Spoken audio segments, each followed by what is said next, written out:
Assalamualaikum warahmatullahi wabarakatuh. Rutinitas menjadi ibadah. Contohnya, maaf, masuk WC. Masuk WC itu rutinitas. Tapi dengan disebut nama Allah berubah menjadi ibadah. Allahumma inni a'udzubika minal khubuthi wal khabath. Di sini letak kata kuncinya. Bismillah, dengan nama Allah. Tidur itu rutinitas.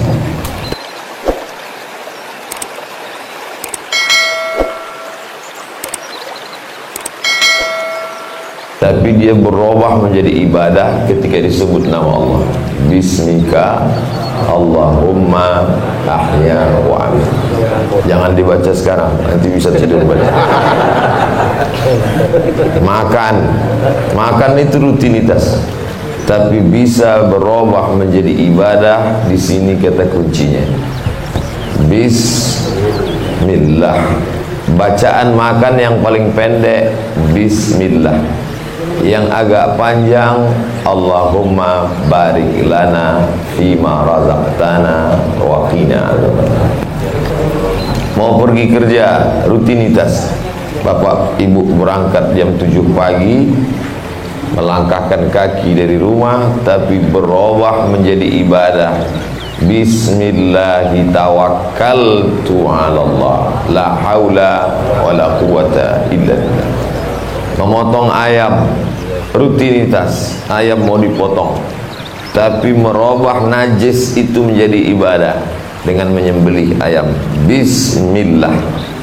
Tidak disebut Bismillahirrahmanirrahim karena tak sejalan. Rahman maha kasih, Rahim maha sayang. Kok sudah kasih sayang dipotong juga leher dia. Makanya tak sampai ke situ. Bismillah aja. Bismillah. Allahu Akbar. Bagi yang berani memotong, karena ada orang punya ilmu tapi tak berani. Ayam tak mati dia pucat. Tengok darah tumpah.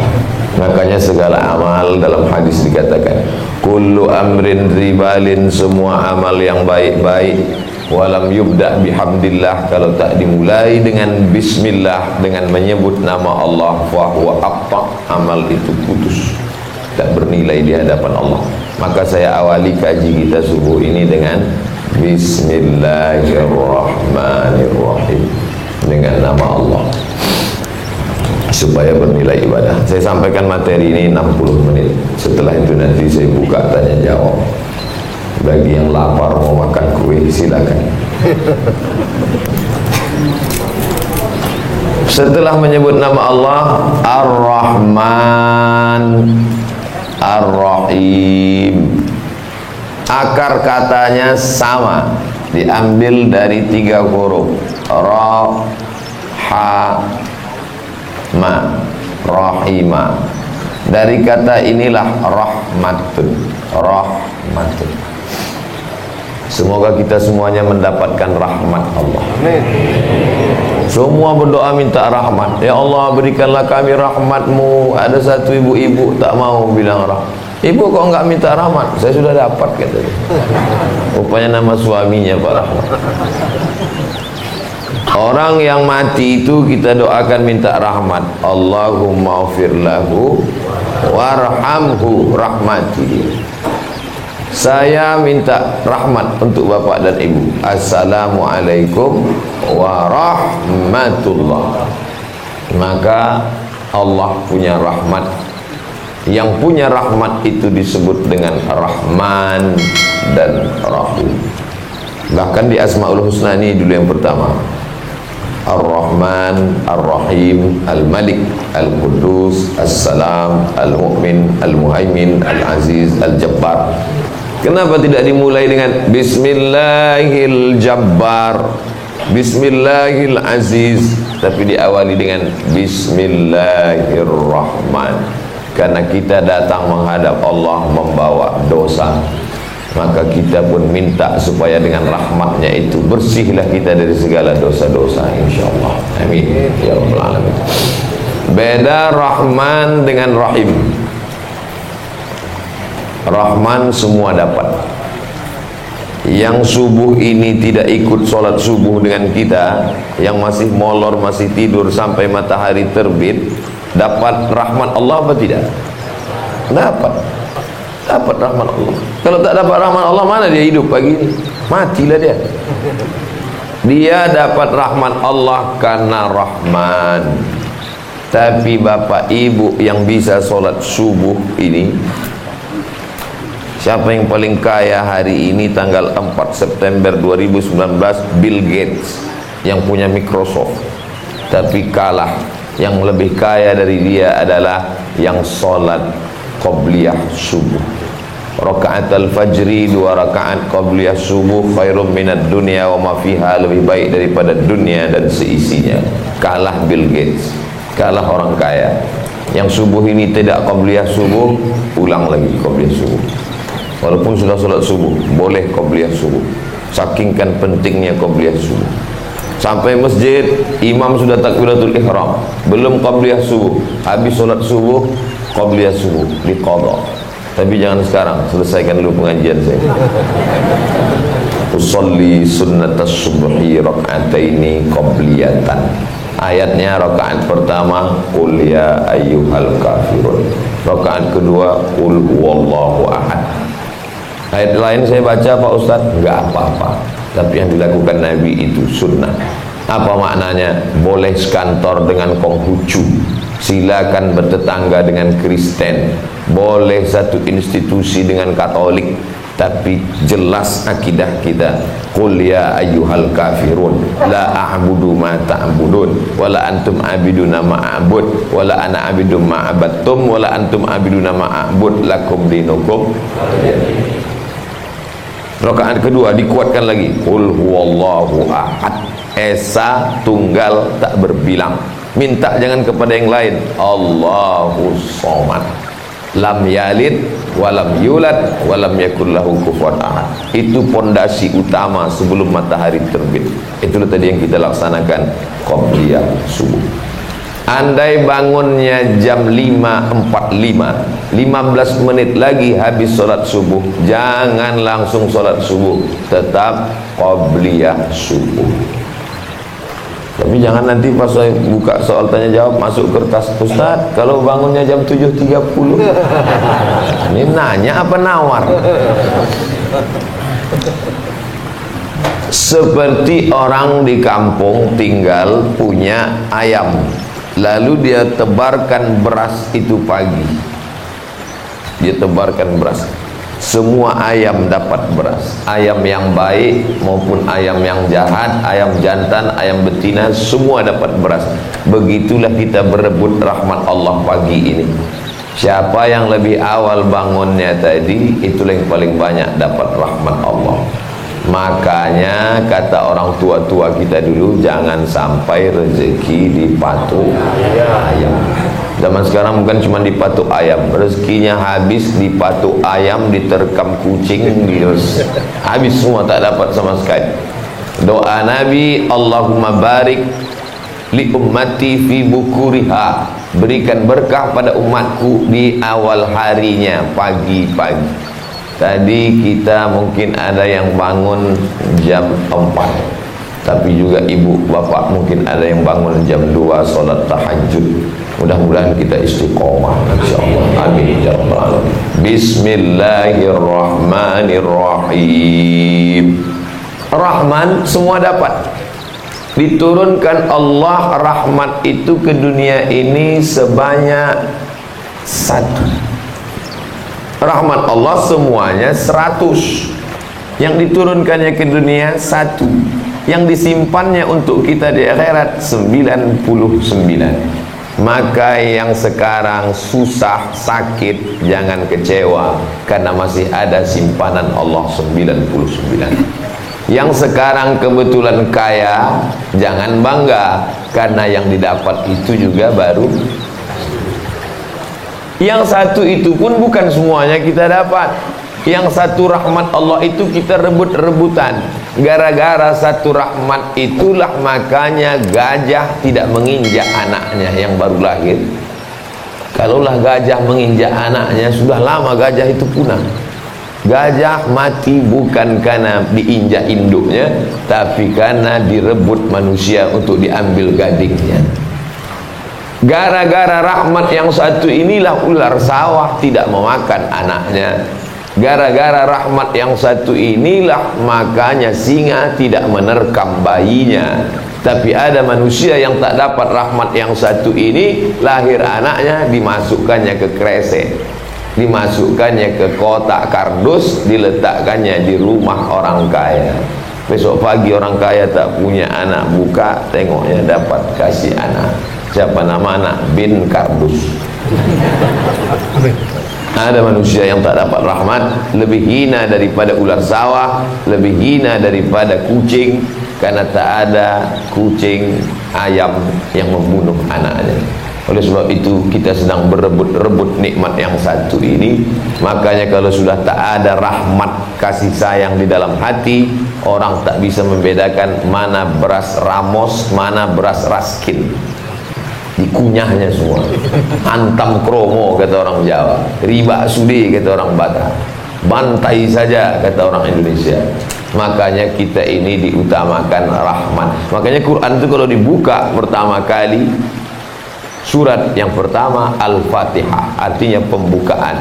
Ayat yang pertama nomor 1, Bismillahirrahmanirrahim. Imam maju ke depan, ayat yang pertama dibaca imam, Bismillahirrahmanirrahim. Kajian kita subuh ini yang pertama, Bismillahirrahmanirrahim. Ustaz, tetangga saya itu nggak sholat subuh, nggak pernah ikut pengajian. Hebat, rumahnya besar, mobilnya besar, bininya besar. Dia dapat Rahman. Karena Rahman semua dapat. Perampok pun dapat Rahman. Abu Jahal, Abu Lahab pun dapat. Itu maka Abu Jahal, Abu Lahab itu hidup karena Allah Rahman.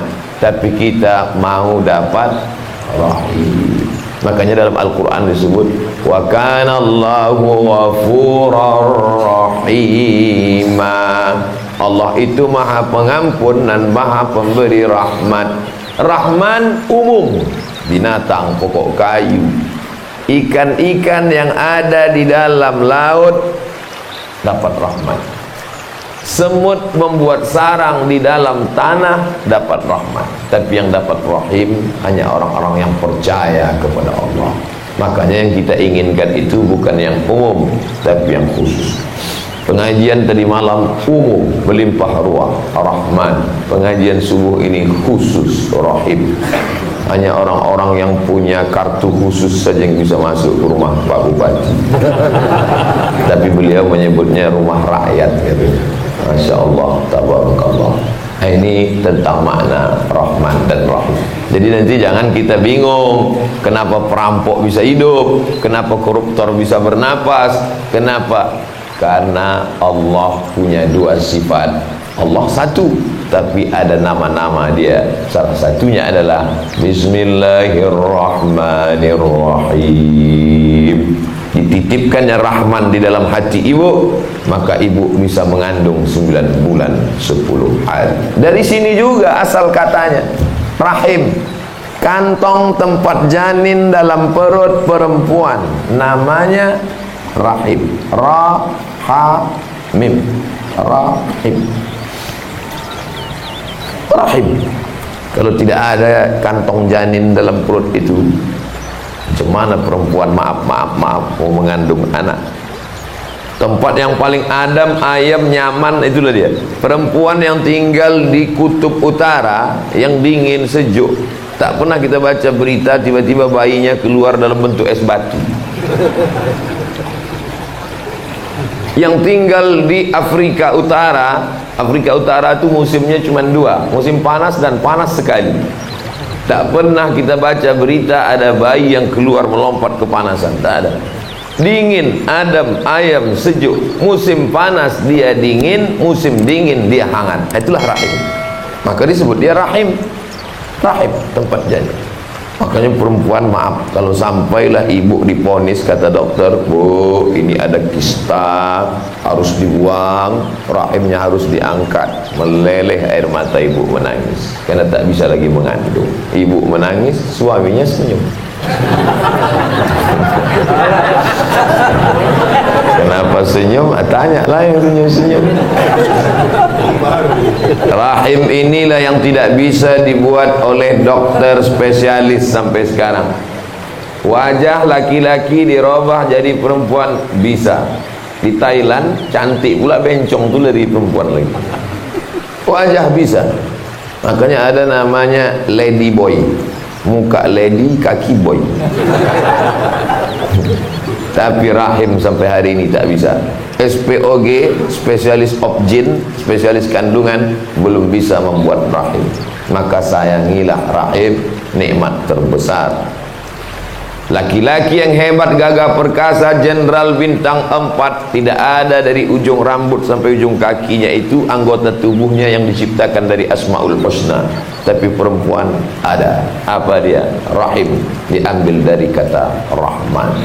Ana Rahman, syaqaqtur rahim wa ja'altu lahu isman min ismi. Rahim diambil dari namaku, bukan bahasa Indonesia, bukan bahasa Melayu, tapi dari asma Allah. Dalam anggota tubuh perempuan ada diambil dari Asmaul Husna. Jadi kalau begitu siapa lebih hebat, laki-laki apa perempuan? Tengok, mengaku mereka. Bismillahirrahmanirrahim. Mau baca Quran, Bismillahirrahmanirrahim. Mau baca hadis, Bismillahirrahmanirrahim. Ustaz subuh ni mau bacakan kami Quran apa hadis? Kita baca hadis.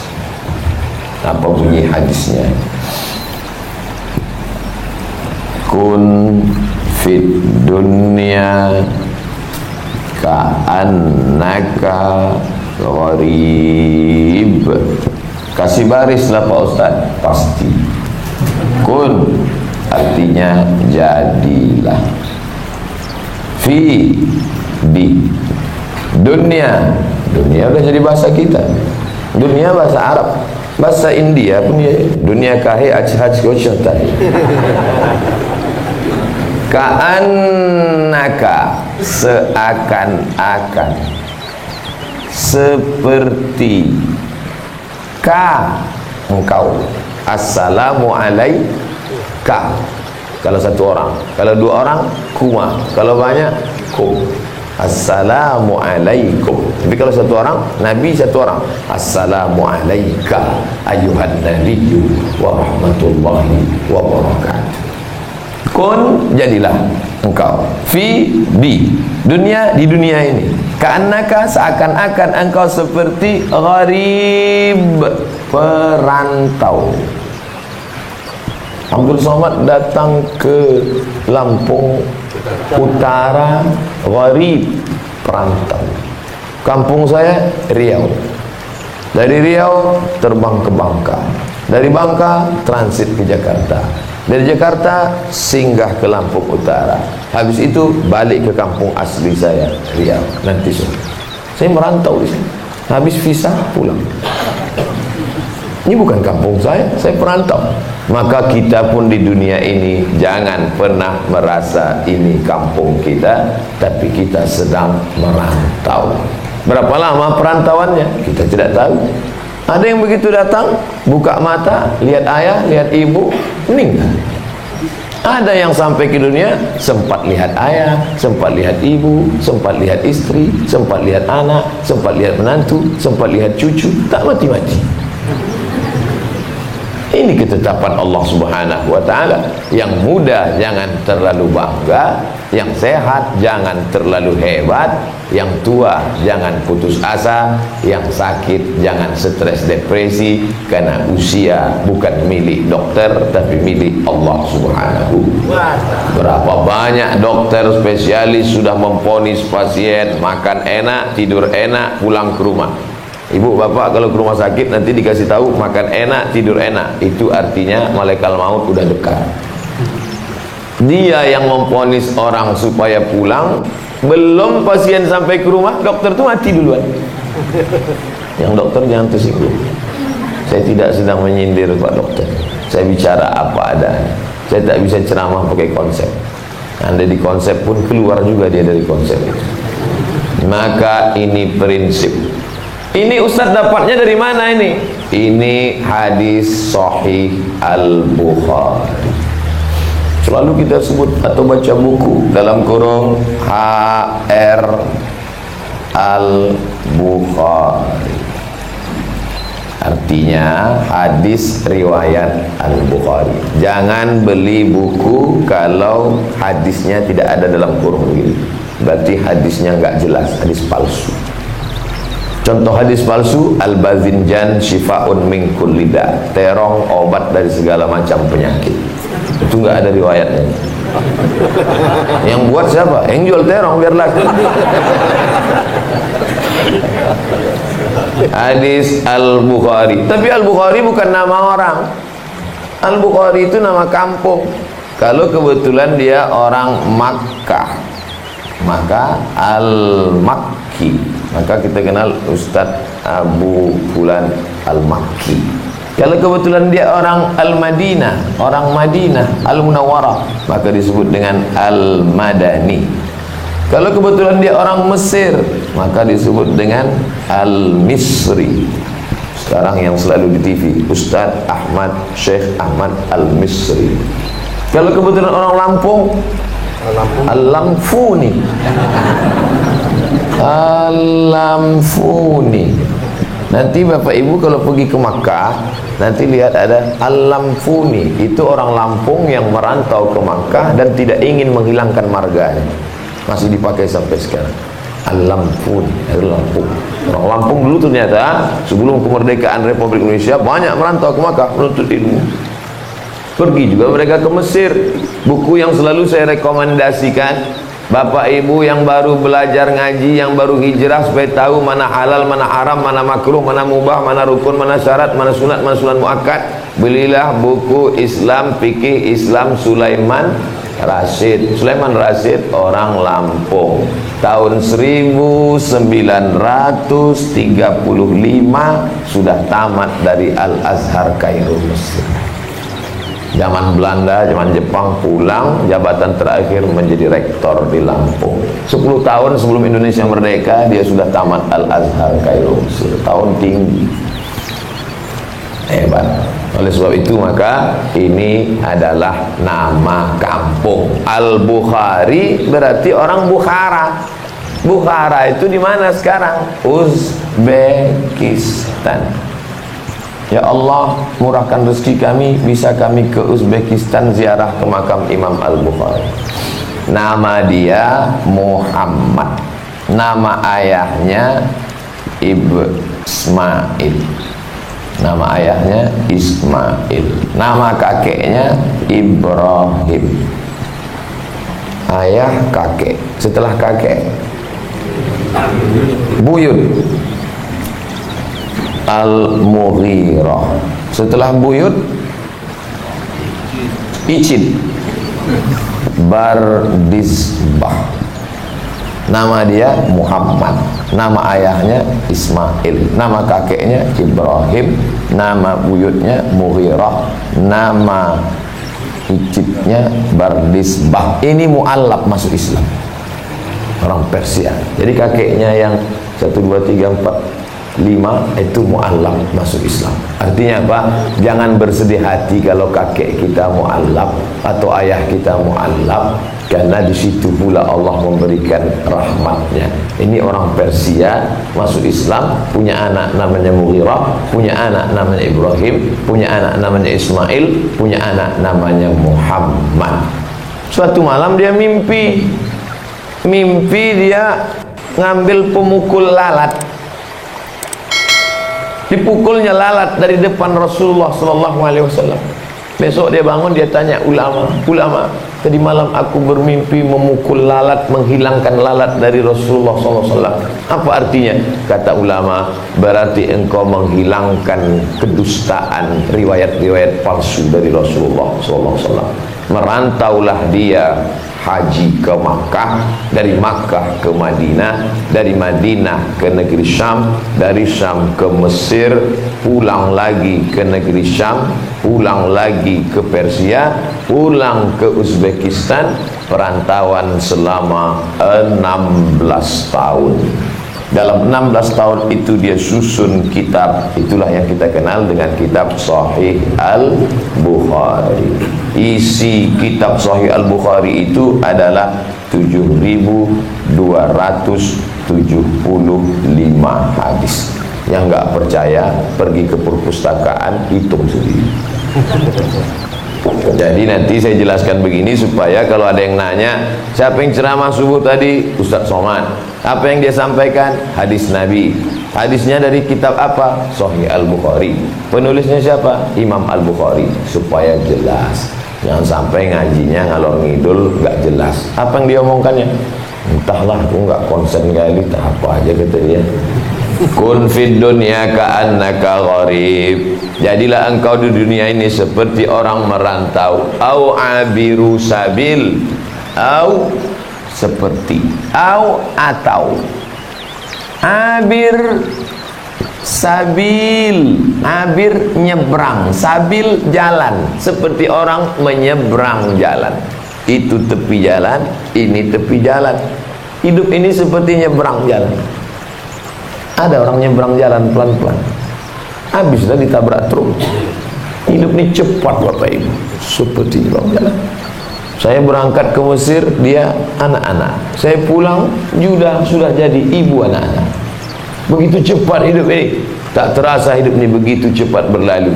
Maka inilah hakikat hidup, macam orang merantau dan seperti orang menyeberang jalan. Bapak merantau, ibu merantau. Ibu nyebrang jalan, bapak nyebrang jalan. Ustaz Somad, bodoh, sama. Kita ini hanya merantau dan nyebrang jalan. Makanya saya di perantauan ini, kita kebetulan profesinya macam-macam. Saya jadi ustaz, bapak jadi polisi, bapak jadi tentara, bapak jadi PNS. Tapi kalau disuruh pilih-pilih, tanya-tanya, apalah profesi orang Indonesia yang paling dirindukan, didoakan pagi, petang, siang, dan malam? PNS. PNS ini impian orang.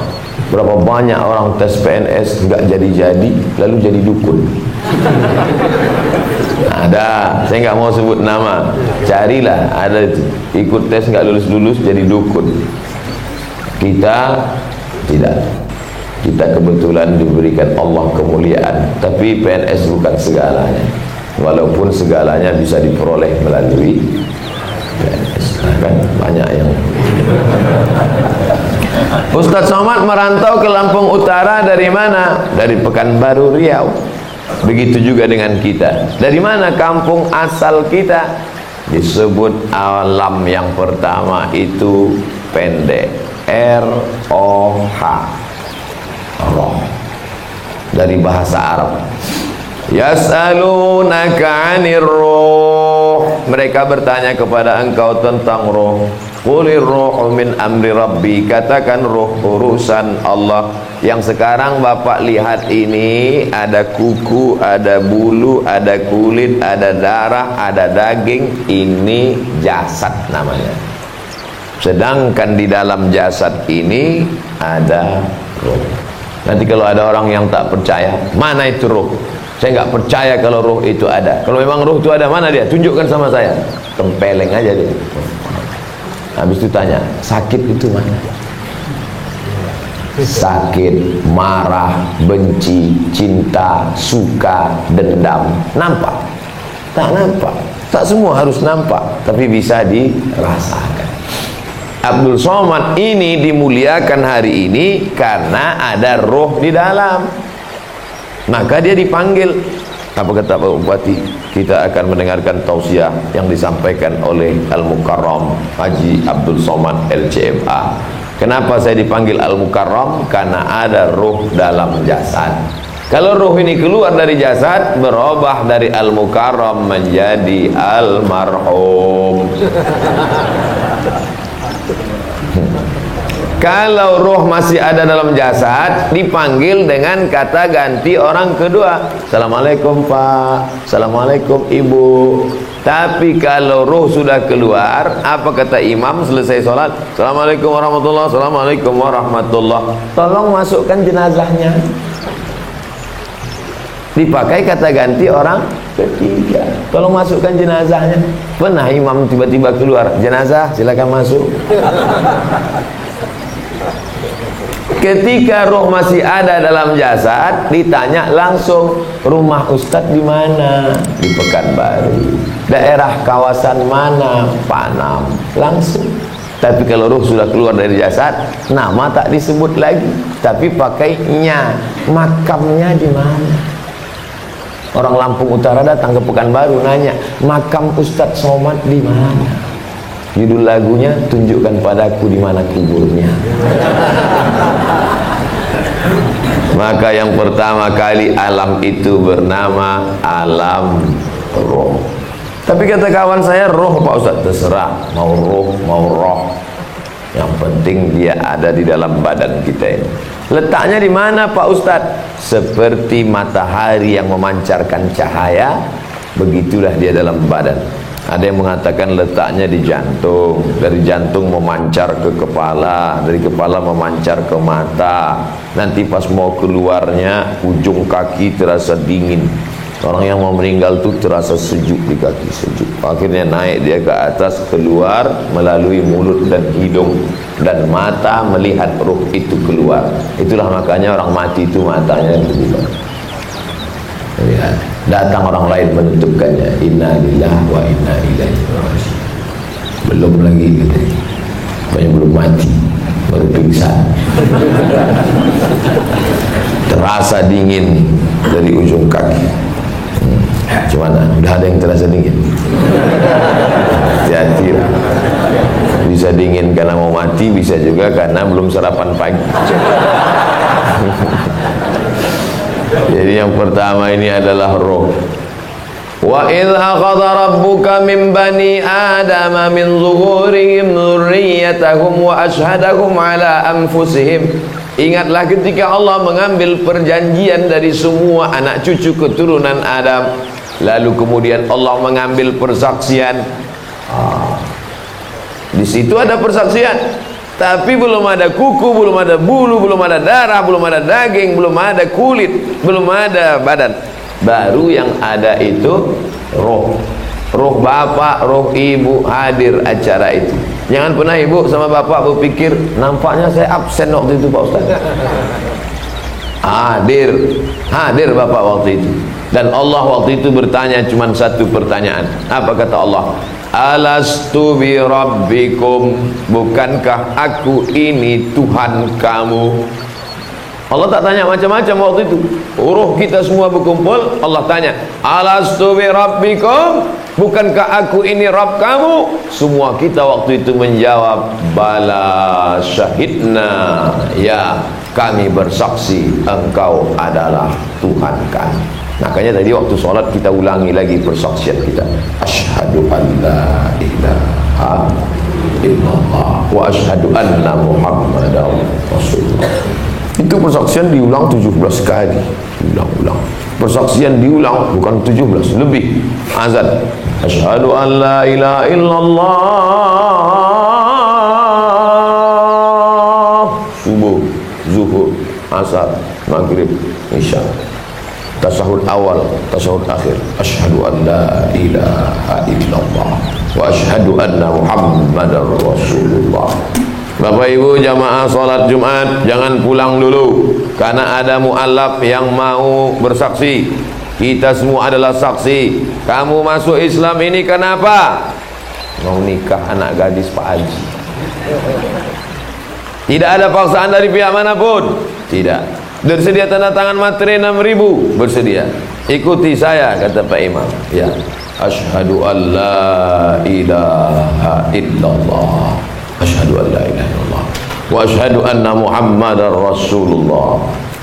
Persaksian itu sebetulnya adalah persaksian siaran ulangan. Yang awalnya dulu sudah di sini. Saya nggak ingat Pak Ustaz. Saya nggak ingat Pak Ustaz. Kita tidak ingat karena kita manusia. Manusia diambil dari kata nasia. Nasia artinya lupa. Hai manusia, hai pelupa.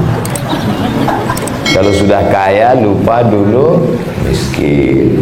Kalau sudah hebat lupa dulu tak punya apa-apa. Lupa. Tapi ada yang lebih hebat lagi daripada manusia. Lupa nama, lupa rumah, lupa kampung. Nah, itu namanya amnesia. Terbentur kepalanya, lupa. Pulang ke rumah, istrinya naik, kamu siapa? Ibu, waspadalah. Nih, berapa lama kita di sini lupa. Waktu dulu di sini kita ketemu siapa saja lupa. Makanya kalau dia ada antara bapak ibu tiba-tiba pas ngelihat saya tadi, perasaan pernah jumpa Ustaz ini di mana ya? Berarti dulu kita pernah jumpa di sini. Selisih kita. Kadang kita pernah tuh di jalan ketemu sama orang, di mana jumpanya? Terus tanya, kamu dulu dari Lampung ya? Enggak. Kita jumpa di mana ya? Ente aja so akrab. Itu artinya dulu pernah jumpa itu di alam roh. Cuman memori kita hilang-hilang timbul, lupa. Al-arwah kalau satu roh. Bahasa Arab itu unik. Kalau satu roh. Kalau dua rohani. Kalau tiga arwah. Ustaz, apa beda roh sama arwah? Kalau roh satu, kalau arwah 300, kalau dua rohani. Makanya kalau ada namanya ibu apa? Ibu rohani, rohnya dua berarti. Menurut bahasa saja. Roh, rohani, arwah. Nanti datang ke rumah ya, ada acara baca doa untuk kirim doa pada arwah. Maksudnya roh ayahnya, roh bapaknya, roh mbahnya, maka disebut kenduri arwah. Roh, inilah alam kita yang pertama. Berapa lama kita di sini Pak Ustadz? Wallahu a'lam bishawab. Habis itu pindah kita. Namanya juga merantau. Orang merantau pindah-pindah, bangsa nomaden. Pindah ke alam yang kedua. Alam itu disebut dengan alam rahim. Rahim. Berapa lama di alam rahim? 9 bulan 10 hari. Sekarang setelah ada dokter operasi sesar. Dulu tak ada. Dulu kalau perempuan hamil tunggu aja. Makanya dalam kitab fikih disebutkan bisa perempuan tuh hamil 2 tahun. 2 tahun baru lahir. Lahir begigi langsung. Bisa makan gulai jengkol. Betul. Tapi sekarang sejak canggihnya dokter spesialis kandungan ditanya, sudah berapa minggu? 39. Wah, ini lebih sesar. Bahkan celakanya belum sampai bulannya sudah disesar. Gara-gara mau nyari tanggal 19 bulan 9 2019. Tanggal cantik. Dokter, tolong belahkan tanggal segini. Nah, dibelah dokter. Rupanya dokter itu baru praktek, kena kening bayi. 9 bulan 10 hari. Jangan ibu bapak bayangkan. Inna ahadakum yujma'u khalquhu fi batni ummihi 40 yawman nutfah. Selama di sini 40 hari dalam bentuk nutfah. Maaf, beribu maaf, sperma 40 hari. Summa yakunu alaqatan mithla dzalik, berubah menjadi alaqah, darah yang menempel di dinding rahim 40 hari. Summa yakunu mudghah, segumpal darah 40 hari. Summa yursalul malaku 120 hari, 4 bulan datanglah malaikat membawa roh masuk ke dalam rahim. Saya tidak pernah minta mau masuk ke dalam rahim orang lain. Ada dulu bapak ibu yang request, datang malaikat ngasih kertas, kau mau masuk dalam perut orang apa? A. Arab, B. Batak, C. Cina. Ada. Makanya kita tak boleh hina orang karena sukunya. Cina, tak boleh, karena kita tidak pernah minta. Kalau bolehlah dulu minta, saya mau jadi bule lah, ternyata jadi Pak Le. Ini adalah kehendak Allah Subhanahu wa ta'ala. Kebetulan saya masuk ke dalam perut orang Melayu, jadi orang Melayu. Kau nak ke mana? Nak ke Lampung Utara. Masuk ke dalam perut orang Jawa, jadi orang Jawa. Pripun kapari api. Masuk ke dalam perut orang Batak Tapanuli Utara, biado. Biado artinya apa kawan? Masuk ke dalam perut orang Minangkabau, Baakabau. Masuk ke dalam perut orang Cina, belum pula belajar bahasa Cina. Roh rahim. Makanya ibu tu selalu memegang perutnya. Terasanya anak itu sudah nendang, menyipak-nyipak. Ini papa, anak kok nendang-nendang. Sabar, mau main sepak bola. Anak kita nanti jadi atlet, jadi orang kaya, macam-macam. Habis perjalanan yang kedua. Saya pun tak ingat Pak Ustaz waktu di alam rahim ini. Syukur kita tak ingat. Coba kalau kita ingat, cerita aja kita apa yang terjadi. Lalu kemudian pindah ke alam yang ketiga. Itulah yang disebut dengan alam dunia.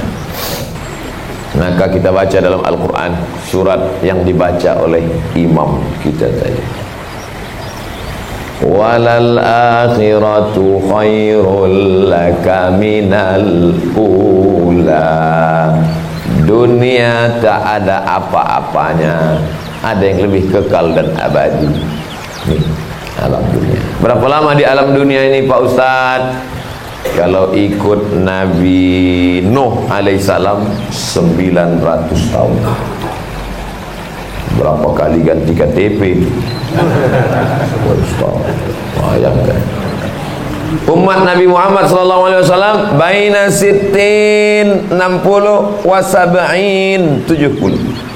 Umur umat Nabi ini 60 70 60 70 dulu. Sekarang 40 diabetes mati, 45 jantung koroner tumbang.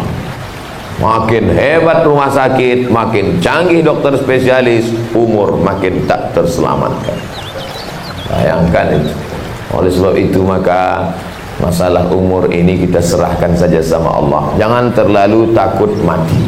Ini banyak perempuan, ibu-ibu, bapak-bapak kalau sudah suaminya cerita mati, mama kalau papa nanti mati jangan cerita mati. Kenapa takut cerita mati? Pagi itu justru kita cerita mati. Tapi bukan berarti setelah cerita mati lalu kita kehilangan semangat. Tidak. Saya tidak mau saya cerita mati sekarang lalu habis ini semua pegawai kantor nanti tak ada yang datang. Tinggal Pak Kepala Dinas saja yang datang. Telepon semua, kenapa nggak datang? Udahlah Pak, kita mau mati aja nih semua. Tidak betul. Karena dunia ini adalah tempat mazra'atul akhirah. Menanam segala padi jagungnya di sini. Nanti di akhirat baru kita tuai hasilnya. Maka yang mau kerja semangat, kerja sekarang. Cari duit banyak-banyak. Tapi bedanya orang beriman dengan orang kafir, kita mencari dunia untuk akhirat. Beramal sebanyak-banyak amal di sini sebelum akhirnya mati dalam usia 63 tahun. Saya doakan Bapak Ibu semuanya mencapai 63. Yang enggak bilang amin enggak sampai. Tak ustaz doakan pun sampai juga umur saya, karena doa tidak merubah takdir. Ad-doa la yaruddul qada illa doa. Tak ada yang bisa merubah takdir kecuali doa. Oleh sebab itu kita tetap senantiasa berdoa. Katanya kita doa minta panjang umur tuh umur kita tidak bertambah Pak Ustaz. Kata Syekh Muhammad Mutawalli Asy-Sya'rawi dalam kitab Fatawa Al-Kubra, orang yang minta tambah umur barokahnya. Ya Allah, panjangkanlah umur kami, umurnya berkah bertambah. Dunia habis 63 tahun. Masuk habis alam dunia, pindah ke alam berikutnya. Alam itu disebut dengan alam barzakh. Disebut juga dengan alam kubur. Berapa lama di sini Pak Ustadz? Nunggu hari kiamat. Waiting room. Masuk sementara hari kiamat datang. Bayangkan yang meninggal tahun 1000, sekarang sudah 2019, berarti di alam barzakh itu sudah 1019 tahun. Ya kalau amal soleh banyak, tapi kalau tidak, ada suara saya di belakang. Orang yang dalam kubur itu ditanya oleh Allah, hei orang yang sudah masuk alam barzakh, alam roh sudah, alam rahim sudah, alam dunia sudah, alam barzakh. Hai orang yang sudah masuk dalam alam barzakh, mau tak kau lagi kubalikkan ke alam dunia? Apa kata dia? Laula akhartani ila ajalin qarib. Ya Allah, balikkan aku lagi ke dunia walaupun sekejap saja. Kalau kau mau balik ke dunia lagi, kau mau buat apa? Fa asaddaqa, aku mau bersedekah. Tak ada orang mati itu ditanya, kalau kau hidup lagi kau mau apa? Aku mau haji. Kalau kau hidup lagi kau mau apa? Aku mau sholat. Tidak. Kalau kau hidup lagi mau apa? Aku mau kawin lagi. Tidak. Kalau kau hidup lagi mau apa? Aku mau bersedekah. Saking hebatnya pahala sedekah. Karena kalau pahala haji dapatnya nanti di akhirat. Tapi kalau pahala sedekah, waktu masih di alam barzakh sudah mengalir. Bersyukurlah ibu yang sempat menyisihkan gajinya, lalu pergi ke masjid, putar keran air enggak mengalir, langsung buatkan sumur bor. Buat sumur bor. Mana ketua masjid? Kenapa air enggak mengalir? Waduh, kami sulit gali sumur bor 15 juta, harus 100 meter ke bawah. Tenang, nanti saya kirim. Berapa? 15.000. Kirimlah yang bisa menolong. Cari sumur bor, cari tempat-tempat susah mendapatkan air, buatkan. Kenapa? Itu amal jariah. Saya dibawa almarhumah emak saya ke sawah. Sampai di tepi sawah, kebun kelapa, saya lihat ada sumur. Ini sumur apa? Ini sumur dulu dibuat oleh mbahmu, ayah saya, kakekmu. Untuk apa? Kata dia supaya mengalir. Waktu itu saya kecil, masih SD. Sekarang baru saya paham. Oh, ternyata buat sumur itu adalah pesan Nabi Muhammad SAW. Sekarang saya mampir ke situ, masih ada sumur. Meninggalnya sudah tahun 1982, sampai hari ini tetap mengalir. Berapa banyak orang yang minum, mencuci segala macam. Oleh sebab itu sedekah. Saya pergi ke Kalimantan Selatan, di depan rumah bapak ini ada freezer yang dicolok pakai listrik, airnya nggak sampai beku, air dingin. Siapa saja yang lewat situ sediakan wakaf air dingin. Di Mesir, di kota-kota, rumah orang kaya, di masjid sediakan wakaf lillahi ta'ala. Tapi di kampung, saya pernah pergi ke perkampungan di Mesir, di tengah kebun sawah, dibuatkan mereka, kalau tempat kita tembikar, tanah liat besar, diisi air. Jadi tinggal kita ambil. Menetes air itu di tenggorokan orang, maka mendapatkan rahmat walaupun kita sudah mati. Itulah yang disebut dengan sedekah jariyah. Sedangkan air putih saja mengalir, apalagi jus jambu merah. Kok tiba-tiba Ustaz ingat jus jambu merah? Itu minuman. Oleh sebab itu maka ibu bapak manfaatkan gaji ini untuk sedekah-sedekah. Jangan tunggu besok, mumpung ngajinya masih panas. Nanti sore pulang dari kantor langsung ke panti asuhan. Berapa anak yatim di sini? Ada sekitar 100 pak. Keluarkan, saya mau kasih makan malam. Semuanya? Enggak, 3 orang aja. Nah, dia kebetulan cuma bawa 3 bungkus. 3 orang. Itu pun tidak pula 3-3-nya dia kasih ke situ. Satu untuk saya.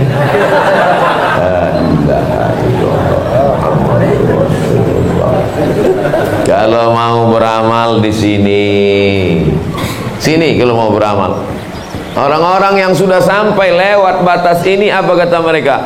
Rabbana absarna, mata kami sudah melihat azab, wa sami'na, telinga kami sudah mendengar azab, farji'na, balikkan lagi kami mau mundur ke dunia, na'mal salihan, kami ingin beramal saleh, inna muqinun, kami yakin seyakin-yakinnya, tapi tak bisa balik ke dunia. Oleh sebab itu Abdul Somad subuh ini diberi kesempatan oleh Pak Bupati, ingat-ingatkan kami Pak Ustadz, karena kami lupa, tapi sebenarnya saya pun sedang mengingatkan diri saya. Hai Abdul Somad, beramallah engkau sebelum kematian itu datang, karena kalau dia sudah datang, keluar ruh dari badan, habis, tamat, game is over, habis. Sampai akhirnya ditiupkan sangkakala, wa nufikha fis-sur, lalu kita pun bangkit dari kubur, habis perjalanan yang terakhir disebut dengan akhirah, terakhir. Orang kita menyebutnya akhirat. Habis 5 alam perjalanan manusia, tak lebih tak kurang daripada itu. Sedangkan padi yang ditanam di sini, tumbuh juga rumput di sini. Konon lagi lah rumput itu yang ditanam, tak akan mungkin tumbuh gandum, jagung dan padi. Oleh sebab itu maka apa yang ditanam, tangan mencincang, bahu memikul. Islam mau mengajarkan kita makhluk yang bertanggung jawab. Kalaulah Bapak Ibu memudahkan urusan orang di sini, man yassara an mu'sirin, kau mudahkan urusan orang di sini, dimudahkan Allah pula urusan engkau nanti di akhirat menghadap Allah Subhanahu wa taala. Oleh sebab itu maka kesempatan kita sedang berada di alam yang tengah. 2 sudah lewat, roh dan rahim. 2 akan kita lewati, barzakh dan akhirat. Datang rasa cemas, alhamdulillah. Kalau ada dalam hatinya rasa takut, alhamdulillah. Kenapa? Yang dikhawatirkan tak ada rasa takut. Nanti kau mati, matilah. Tak bisa begitu. Bekal harus kita siapkan. Kalau sampai malaikat mencabut nyawa Abdul Somad, semua yang disayang ini hilang. Topi yang baru dipakai belum sampai 24 jam ini, tinggal. Nah, ini sayangnya tinggal. Tak siapa lah yang mengambil. Selendang sorban sayang dari Lampung Utara tinggal. Ditulis lah. Ini kalau pulang nanti dikasih bingkai kaca dari Lampung Utara. Anak saya pun cerita ke cucu saya, ini punya mbahmu dulu waktu ceramah di Lampung Utara, almarhum. Semua hanya tinggal cerita dan kenangan semata. Pergi kami ke Bukit Tinggi, ke rumah Bung Hatta. Ustaz Somad, silakan masuk. Ini kamar Bung Hatta, ruang baca bukunya di depan sebelah kanan. Ini kamar kelahiran Bung Hatta, ini tempat tidurnya. Ini tempat makan Bung Hatta. Tapi dia tetap dapat mengalir pahala karena dia pejuang kemerdekaan Republik Indonesia. Kita, apa yang mengalir ke kita? Maka hari inilah kesempatan kita. Bapak di kantor kebetulan ada pegawai 100 orang, kumpulkan semua pegawai 100 orang, keluarkan duit kalian satu orang 1 juta, terkumpul 100 juta, cari tanah, beli. Berapa ini? 2 hektar. 2 hektar wakaf, cari kiai, buka pondok pesantren, sekolah, mati kita mengalir pahala. Cari. Assalamualaikum Pak Kiai. Waalaikumsalam. Ini tanah 2 hektar wakaf kami satu kantor, billahi ta'ala. Uruskan akta ikrar wakaf ke kantor KUA. Bangunannya Pak, mohon maaf kami tanah ambil. Adapun bangunannya kantor dinas lain lah. Yang dinas ini ngasih satu lokal, satu kelas 100 juta, satu kelas anak-anak ngaji di sana mengalir pahalanya. Yasin wal Qur'anil Hakim innaka laminal mursalin. Sampai kok Ustaz tiba-tiba ingat Yasin? Tuh Yasin. Siapa yang mau baca Yasin malam Jumat sini ya, tinggal berdiri aja. Apa maknanya beramal di sini? Saya Pak Ustadz sekarang belum bisa sedekah. Kenapa? Rumah belum lunas, mobil belum lunas, panci pun belum lunas. Satu-satunya yang lunas di rumah itu cuman bininya saja. Itu pun karena Pak Kua bilang nggak boleh kredit. Andai bini itu boleh kredit, itu pun kredit juga. Aku terima dengan mahar sebentuk cincin emas, kredit. Nah kan? Siapa yang menyangka nanti setelah anak besar, insya Allah Pak Ustadz nanti kalau anak-anak sudah mulai besar saya sedekah. Ternyata anak besar biaya makin besar. Nantilah Pak Ustadz setelah anak ini selesai kuliah, insya Allah saya sedekah. Ternyata anak selesai kuliah dia mau nikah, mahar perlu. Nantilah Pak Ustadz setelah acara resepsi hotel ini, insya Allah. Ternyata setelah resepsi cucu mau lahir. Ini beramal kalau kita tunda-tunda sampai mati kita tidak akan beramal. Maka sempat-sempatkan. Dulu waktu mengandung anak nggak sempat sholat tahajud. Setelah dia lahir nangisnya pakai pengawet, nggak berhenti non-stop. Maka sempat-sempatkan sholat duha pagi sebelum berangkat kerja. Tapi jangan pula sampai orang ngantri panjang. Ini kenapa ngantri di kantor ini? Mohon maaf Pak, pegawainya sedang sholat duha. Wadduha wallaili idza saja ma wadda'aka. Orang ngantri panjang, habis pahala duhamu diambil mereka dia. Jadi sholat duhanya kapan? Sebelum berangkat. Sarapan pagi jam 7, ke kantor jam 8, jam 7 sholat duha. Usolli sunnatat duha. Boleh sholat duha jam 7 Pak Ustadz. Sholat maghrib berapa sekarang di Lampung Utara? Jam berapa? Jam 6. Jam 6 sholat maghrib, maka jam 6 subuh sudah masuk sholat duha. Kalau khawatir ragu, lewat-lewatkan agak 15 menit sudah. Tapi katanya sholat duha jam 9 Pak Ustadz. Jam 9 waktu afdal. Jangan gara-gara mengejar afdal lalu kita menganiaya, menzalimi orang. Ramai, susah orang, sulit, menyulitkan orang di dunia. Tapi pekerjaan itu juga ibadah.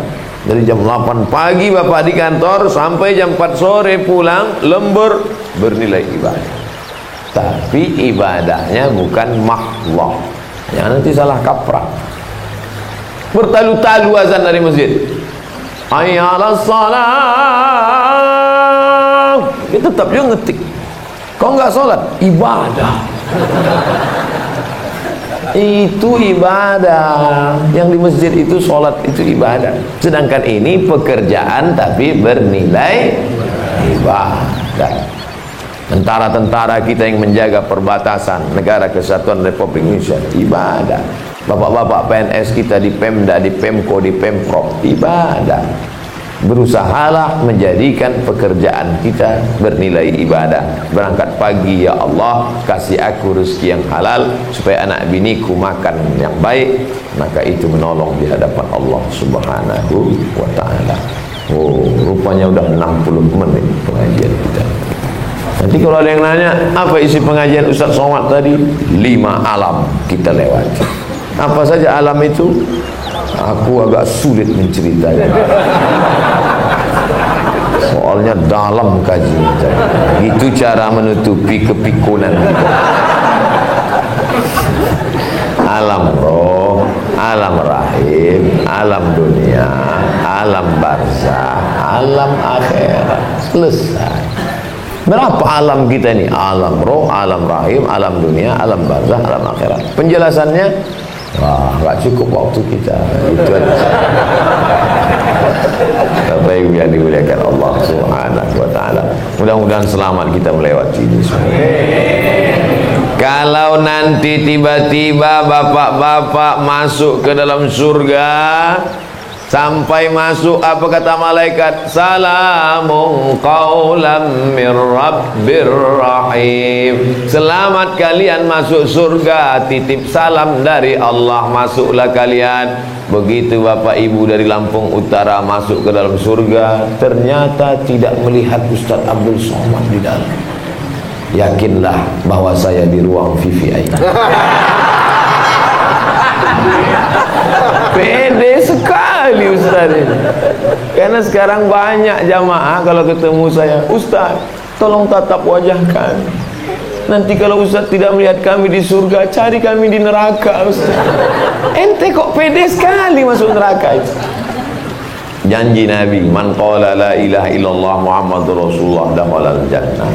Siapa yang mengucapkan la ilaha illallah Muhammadur Rasulullah pasti masuk surga. Semua kita masuk surga.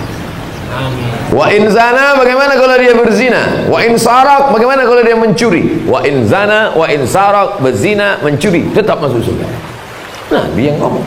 Cuman masuknya kapan? Itu masalah. Transit dulu. Makanya nanti kalau bapak ibu dari Lampung Utara tiba-tiba masuk, absen, Disduk Capil sudah, Kemenak sudah. Loh, ini Sanuk di mana? Rupanya transit. Penerbangan dia tidak direct langsung. Nauzubillah. Sudah transit, delay pula. Nauzubillah. Mudah-mudahan kita tak ada yang transit, insyaallah. Bagaimana cara menyikapi pendapat orang jika kita melaksanakan sholat duha katanya riya? Riya. Bapak kenapa nggak pernah ke masjid? Takut riya. Standar riya itu adalah kalau bertentangan dengan Quran dan Sunnah. Sholat ke masjid disuruh apa dilarang? Disuruh. Maka kita ke masjid. Kalau dalam hati ada perasaan agak-agak riya, istighfar. Saya mau sholat duha, ya sholat aja.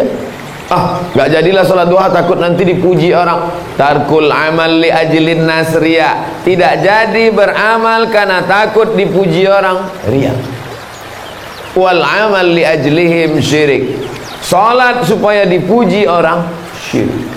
Nanti kalau aku sholat tolong kau foto ya. Allah Tuhan. Intip pula kau. Udah apa belum? Syirik. Karena ternyata dia tidak lillahi ta'ala. Maka yang mau sholat duha, laksanakan sholat duha. Kalau datang lintasan-lintasan bisikan dalam hati, itu memang sudah kerja setan. Alladzi waswisu fi sudurin nas minal jinnati. Ustaz, selalu ada berbisik-bisik dalam hati saya. Berarti kau masih hidup. Karena dalam hadis disebut la ughwiyannahum, aku akan berbisik-bisik dalam hati mereka madamat arwahuhum fi ajsadihim, selama ruh ada dalam jasad. Kalau dalam hati ibu masih ada bisik-bisik, dalam hati bapak masih ada bisik-bisik, bersyukurlah, berarti masih hidup. Tapi kalau sudah tak ada lagi, sudah mati. Laksanakan tahajud, laksanakan duha, laksanakan ibadah, niatkan lillahi ta'ala. Usolli sunat duha raka'ataini adaan lillahi ta'ala. Usolli sunat tahajud raka'ataini lillahi ta'ala. Nawaitu shoma ghadin lillahi ta'ala. Adapun datang bisikan-bisikan, lawan. Ya Allah tolong aku supaya bersih. Tapi jangan pasang kamera depan streaming. Alhamdulillah malam ini bisa tahajud sebenarnya. Orang sholat melihat tempat sujud, dia sholat nengok kamera. Bismillahirrahmanirrahim. Ar-Rahman 'allamal Qur'an. Rupanya lupa. Nauzubillah. Ada orang-orang nanti di akhirat tidak diberikan balasan amalnya, pas ditanya karena amalmu bukan karena Allah. Maka yang paling mengerikan. Maka kita bersihkan hati, bisikan-bisikan kita lawan. tentang liberal yang ada di Indonesia. Liberal dari patung liberty. Liberal, liberty, bebas, tak ada ikatan. Dalam Islam ada ikatan. Kulu, makanlah. Tapi ada yang halal, ada yang haram. Dia tidak. Semua yang melata di atas dunia ini dimakan, kecuali kereta api karena keras. Kita tak bisa begitu. Kita ada. Begitu juga dalam kehidupan ini kita tak bisa liberal. Maka ada aturan-aturan. Indonesia tidak bisa liberal. Siapa yang tidak bertuhan di barat boleh hidup ateis. A tidak, T Tuhan, is keyakinan, ateis keyakinan mengatakan tak ada Tuhan. Di Indonesia bisa tak hidup orang yang tak bertuhan? Tak bisa, karena Pancasila sila yang pertama ketuhanan yang Maha Esa. Pasal 29 ayat 1 dan ayat 2 menjamin kebebasan beragama di Indonesia. Oleh sebab itu maka liberal bebas tak bisa negara kita, karena kita berdasarkan ketuhanan. Buka pembukaan Undang-Undang Dasar 45 atas rahmat Allah dan keinginan luhur bangsa Indonesia, dengan ini menyatakan kemerdekaannya. Jadi kita negara berketuhanan, bukan liberal bebas yang tak bertuhan, diatur semuanya. Kalau kita mau nilai-nilai Islam dilaksanakan di Lampung Utara, bisa apa tidak bisa? Bisa. Lewat apa? Lewat perda, peraturan daerah. Yang buat peraturan daerah itu tidak boleh acara pesta lewat dari jam 6 sore, nanti menyebabkan orang mabuk, narkoba, pertumpahan darah, perkelahian. Disetujui oleh DPR, peraturan daerah. Bisa, dengan syarat DPR yang dipilih bukan orang sakau. Tapi kalau yang kita pilih orang mabuk, hobi dangdut, pastilah yang kalah perdanya.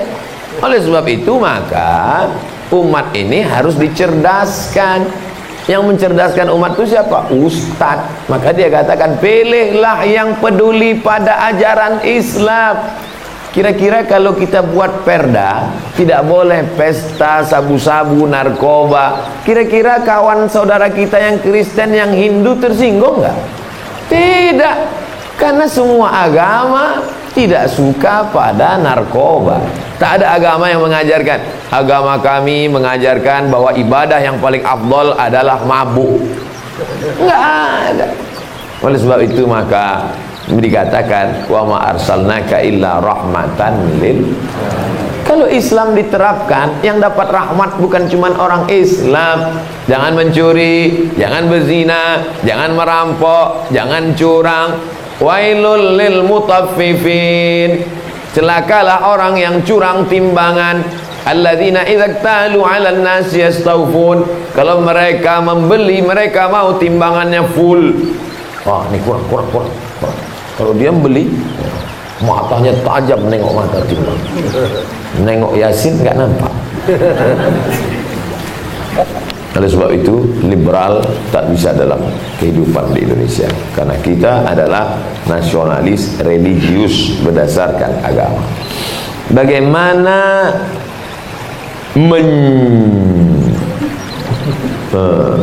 bagaimana menurut pandangan Ustadz tentang politik dalam Islam? Kira-kira dalam Islam ini politik diatur apa tidak? Ada orang menganggap Islam hanya ngatur masalah sholat, zakat, puasa. Adapun politik tidak diatur dalam Islam. Zakat itu dikutip atau diserahkan? Dikutip. Zakat bukan diserahkan, tapi dikutip, diambil dari atas.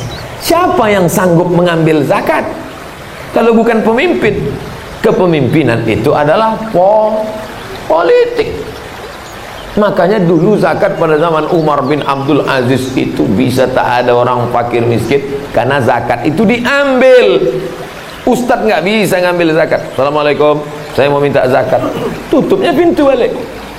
Tapi kalau orang yang punya kekuasaan, zakat. wajib zakat bayar 2,5%. Perda, peraturan daerah, potong atas. Bisa apa tak bisa? Bisa. Ceramah saya ke Maulabuh, Aceh Barat. Saya dari Riau, di Kabupaten Siak Riau, zakatnya 10 miliar, kata saya. Selesai acara pengajian, kata orang Aceh, tempat kami 15. Oh, ucat saya. Rupanya lebih banyak pula dia lagi. Buat apa? Lewat perda. Yang buat perda siapa? DPR. DPR, bupati, wali kota, gubernur, itu politik semua. Kekuasaan diatur dalam Islam. Yang memilihnya siapa? Memilihnya alul halli wal aqdi, orang yang layak untuk memilih. Maka ketika orang mencoblos kertas pilkada, bupati, wali kota, gubernur, saat itu dia sedang memberikan amanah bahwa aku pilih wakil-wakilku ini karena dia yang akan memperjuangkan zakat, yang akan memperjuangkan sekolah, yang memperjuangkan pondok pesantren, 20% APBD untuk pendidikan. Bisa. Jadi kalau ada orang mengatakan Islam nggak ada ngurus-ngurus itu, yang diurus hanya sholat, zakat, puasa, haji. Bagaimana haji mau lancar kalau tidak diurus oleh negara? Sampai sekarang haji, umroh dikelola oleh negara, Kementerian Agama. Karena kalau sampai diserahkan ke yang lain, bahaya. Nauzubillah. Bagaimana pendapat sebagian saudara kita yang mengharamkan politik dan ASN? Kalau politik haram, maka hilanglah satu fikih dalam Islam. Ada namanya fikih ibadah. Fikih ibadah, salat, zakat, puasa, haji. Ada namanya fikih muamalah, jual beli, dagang, pinjam meminjam, mudharabah, bagi hasil, gadai. Ada namanya fikih siasat. Sudah jadi bahasa Indonesia, siasat politik. Siapa yang mengatakan haram politik, maka hilang satu fikih. Dia sudah menyunat Islam, mengkebiri ajaran Islam, hilang satu ajaran dalam Islam. Na'udzubillah. Haram ASN. Kalau umat Islam tidak masuk ASN, lalu siapa yang duduk di ASN?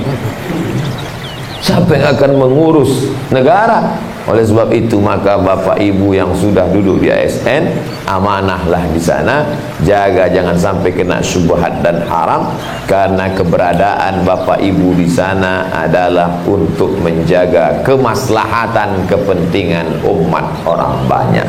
Beramallah. Saya sedang ceramah, tiba-tiba datang kepala Kanwil BPN, Badan Pertanahan Nasional. Ustaz Somad, ini pegawai ASN saya bawa semua nih ke pengajian Ustaz. Kenapa Pak? Ulang tahun BPN. Ulang tahun bukan diundang artis pakai rok pendek, bukan pakai keyboard tunggal. Ulang tahun diundang semua pengajian. Saya pun, karena saya tahu ini yang datang BPN, saya cerita tanah lah. Kita dari tanah akan mati dimakan cacing tanah, karena semua pegawai pertanahan. Dan yang paling menariknya, setelah ceramah Ustaz Somad, berikut kita dengarkan sepatah dua patah kata dari Kanwil BPN. Saya minta kepada seluruh pengurus masjid, besok datang ke kantor BPN, silakan urus surat tanah masjid Surau Langgar Musola MDA gratis. Wah, berduyun-duyunlah umat Islam. Bukan cuma ngurus surat tanah masjid, tanah dia pun dimintanya juga mau gratis. Artinya apa? Kita bisa beramal dengan segenggam kekuasaan yang dititipkan Allah Subhanahu wa ta'ala. Maka genggam politik, jadi ASN.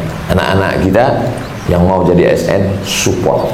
Karena kalau tidak dipegang orang zalim, orang aniaya, maka kita tidak mendapatkan maslahatnya.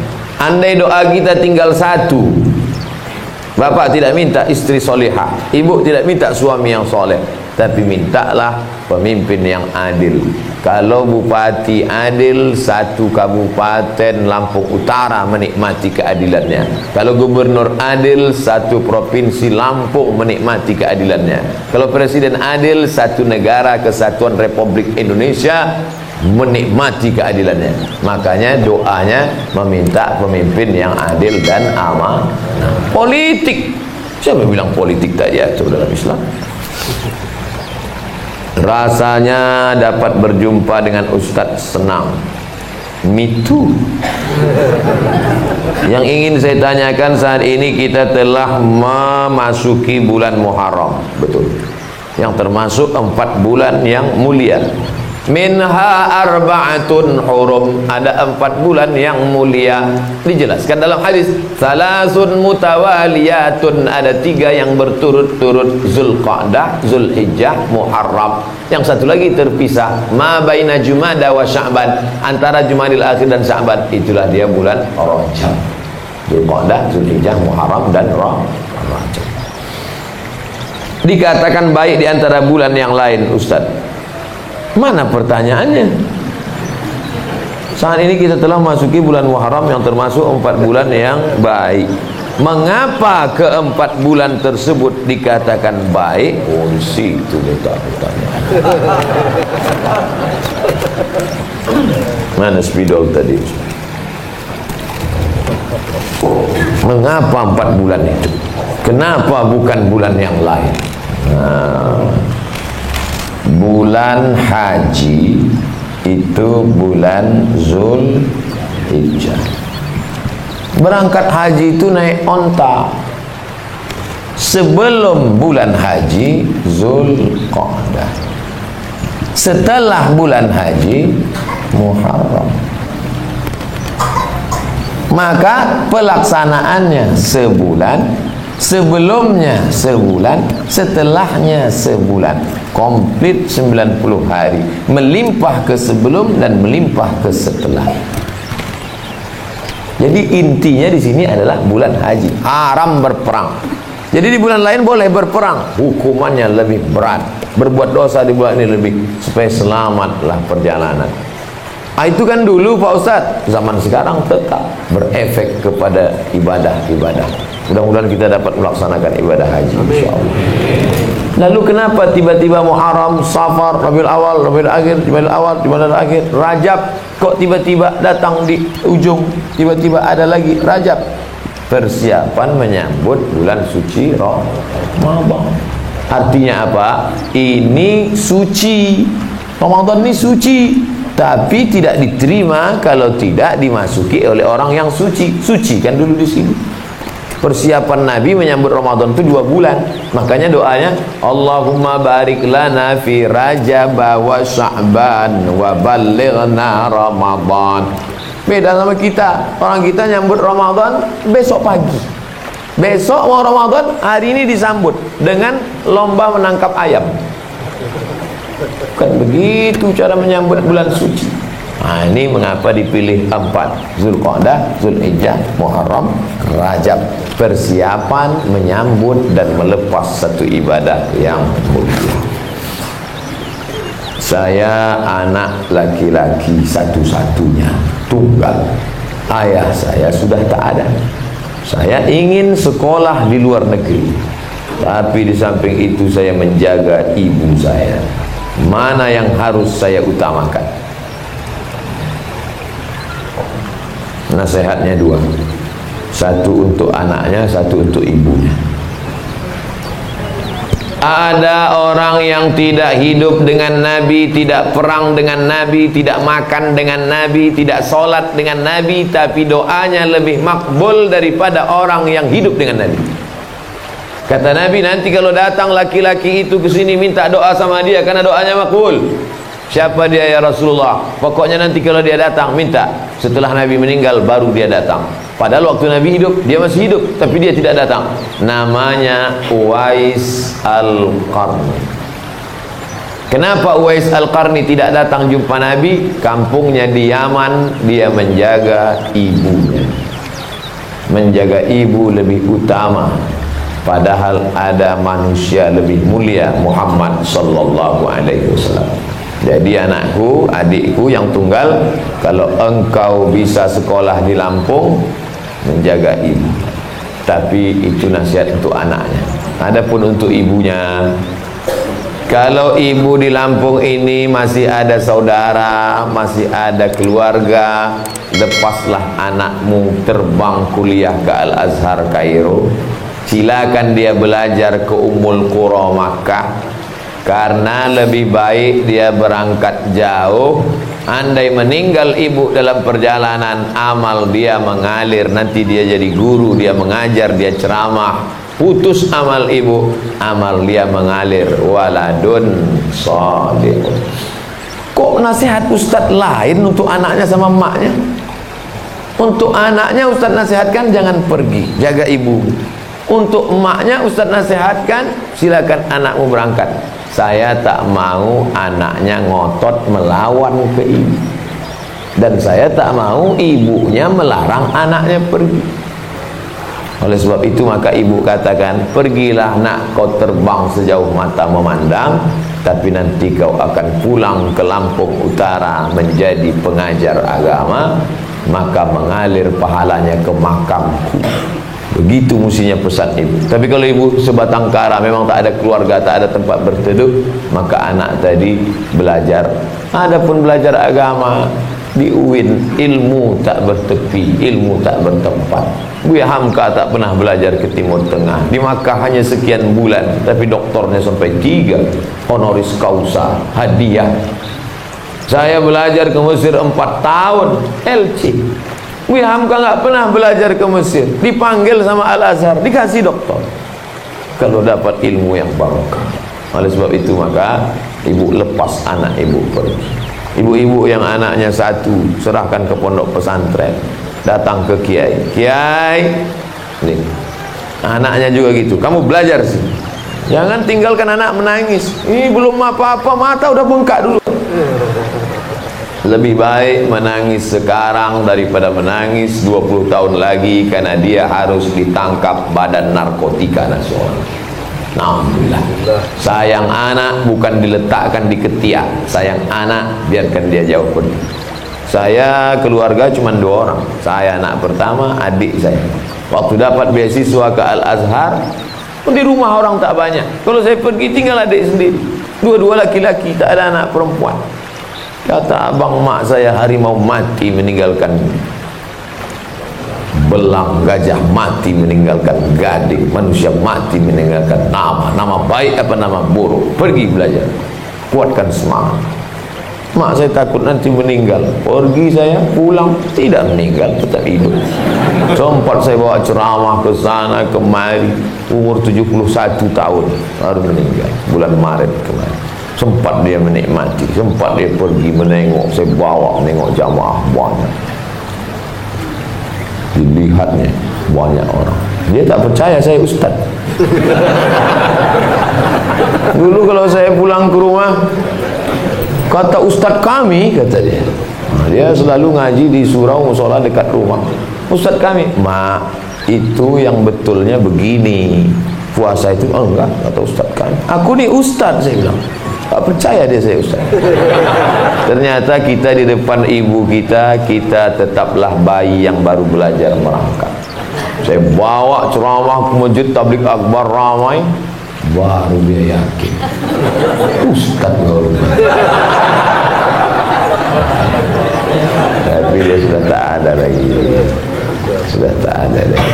Baru terasa rupanya hidup itu indah kalau ada orang tua.